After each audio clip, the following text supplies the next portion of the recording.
Bonsoir à tous, vendredi 13 mai, soyez les bienvenus dans votre club house. Vendredi 13 mai, ça porte bonheur, on l'espère, aux Girondins de Bordeaux qui se déplacent demain pour la dernière journée de championnat à Caen. Caen, en Normandie, ça vous le savez, une possibilité pour les Girondins de Bordeaux, peut-être d'accéder à cette 7e place qui est un objectif.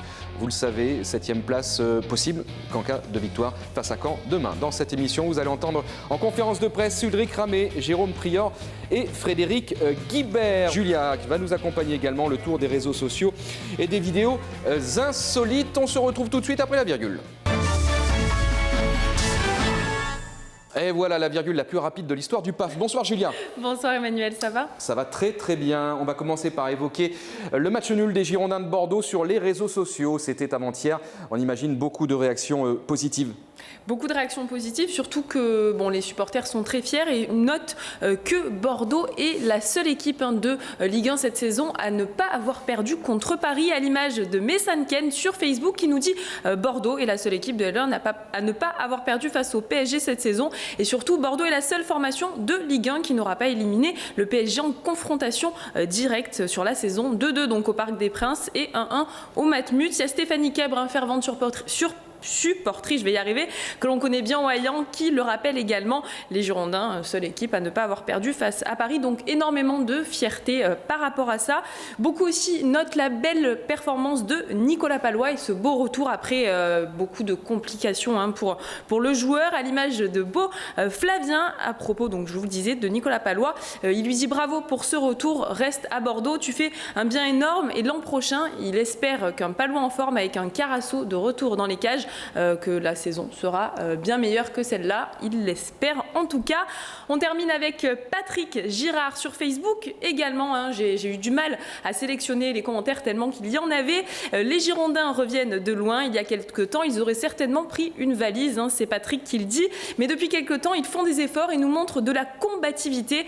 Par contre il nous dit qu'il est très content que l'égalisation vienne de Nicolas Pallois, encore une fois, les supporters sont vraiment contents de ce retour sur une superbe reprise de volée et qui plus est du pied droit. Après toutes les mésaventures, on vous le disait, que Nicolas a vécu cette saison. Bref, les supporters sont ravis et nous aussi. Et belle prestation des Girondins de Bordeaux avant-hier au Matmut Atlantique face à Paris. On va rappeler qu'en 2 saisons, Paris n'a jamais battu Bordeaux. C'est quand même une belle performance. On espère que cette performance va se poursuivre demain en Normandie dans le cadre de la dernière journée de championnat. Et je vous l'ai dit dans le sommaire, en cas de victoire, les Girondins de Bordeaux et de revers aussi de Rennes et d'Angers, les Girondins de Bordeaux qui pourraient accéder à cette 7e place qui était un des objectifs de début de saison, même si les objectifs sont plutôt européens. Mais bon, 7e place minimum. En conférence de presse, l'entraîneur Ulrich Ramé sera-t-il là la saison prochaine? On n'a pas encore la réponse. Vous avez entendu Nicolas Taverneau et Jean-Louis Trio.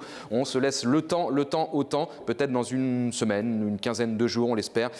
En attendant, c'était Ulrich Ramé qui était en conférence de presse et c'est normal. À ses côtés, Jérôme Prior et Frédéric Guibert. On se retrouve tout de suite après. Je pense qu'on aurait mérité mieux. On a eu les occasions en première mi-temps, on doit tuer le match en première mi-temps. Après, on est quand même heureux sur 2-3 occasions. Pallois a fait un bel arrêt. Lucas rate un ballon assez facile. Donc après, on a eu la baraka aussi, mais en première mi-temps, on doit tuer le match. Et sur l'ensemble de la saison, quand on voit que vous êtes capable de battre Lyon, Monaco à domicile, perdu contre Marseille et Paris aussi. C'est rageant. Après, je parlais sur l'ensemble de la saison, je pense que ça ne reflète pas ce que le nouveau staff apporte depuis qu'il est arrivé.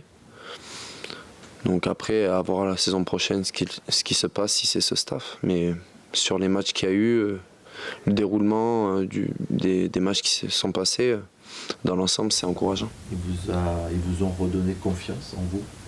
Oui, je pense qu'ils nous ont redonné de la confiance et je pense qu'il y a une certaine rigueur qui a été mise en place et une solidarité retrouvée aussi. Nicolas de Taverneau disait hier, on a vu qu'on avait un bon gardien. Oui, ça après, on a vu aussi qu'on avait des bons défenseurs qui pourraient être gardiens aussi. Donc après, je pense que c'était une bonne équipe hier. Après, chaque poste, on a essayé de faire de notre mieux et hier, on a été récompensé. Mais là, depuis que tu es titulaire avec Ulrich, tu démontres toutes les capacités que tu as. Comme je l'ai déjà dit, moi, j'ai la confiance du coach. Il m'a un peu sorti d'un trou. Parce que passer du licenciement à une place de titulaire, c'est pas toujours facile. Donc maintenant, la confiance qu'il me donne, moi j'essaie de lui rendre au mieux sur le terrain.